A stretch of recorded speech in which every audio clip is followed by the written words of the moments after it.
yurtum bağlarında Ağrım yıkıp çimenlerde yatıp kilum Ana yurtum bostanlarım bunca güzelliğin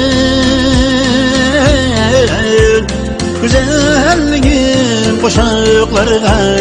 katkım kilum Ana yurtum tuprağıma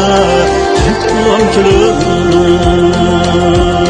Ana yurtum bostanlarım bunca güzelliğim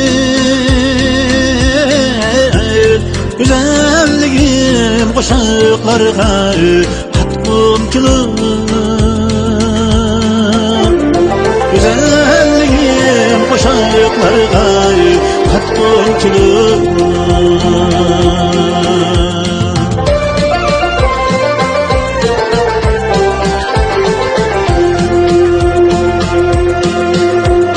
Teksiz asman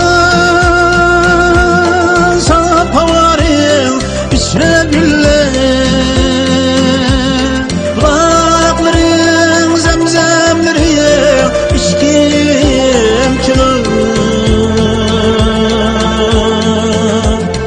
Baş taşlayıp rahatlayıp şükür kılıp İli derya sularında üzgüm kilum Ana vatan sularını üzgüm kilum Ulaş taşlayıp rahatlayıp şükür kılıp İli derya sularında üzgüm kilum